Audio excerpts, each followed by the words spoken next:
মহোদয়, আমাৰ চৰকাৰে আশা কৰ্মী PM পোষণৰ ৰান্ধনি শিক্ষকসকলৰ পাৰিতোষিক আদি বৃদ্ধিৰ দাবী সম্পৰ্কে অৱগত হৈছে।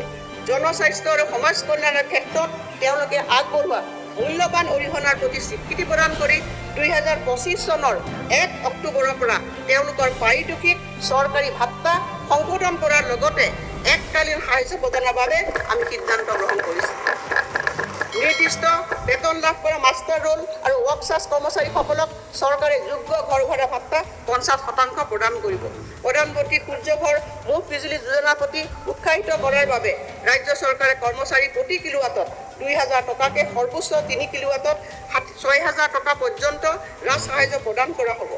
মহোদয়, আমাৰ চৰকাৰে আশা কৰ্মী PM পোষণৰ ৰান্ধনি শিক্ষকসকলৰ পাৰিতোষিক আদি বৃদ্ধিৰ দাবী সম্পৰ্কে অৱগত হৈছে।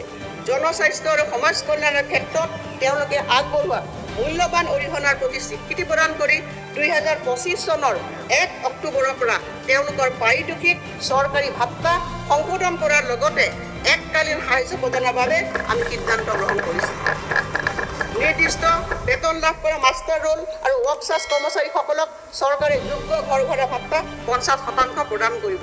প্ৰধানমন্ত্ৰী সূৰ্য ঘৰ মুফ্ত বিজুলী যোজনাৰ প্ৰতি উৎসাহিত কৰাৰ বাবে ৰাজ্য চৰকাৰে কৰ্মচাৰী প্ৰতি কিলোৱাটত 2000 টকাকে সৰ্বোচ্চ 3 কিলোৱাটত 6000 টকা পৰ্যন্ত ৰাজ সাহায্য প্ৰদান কৰা হ'ব।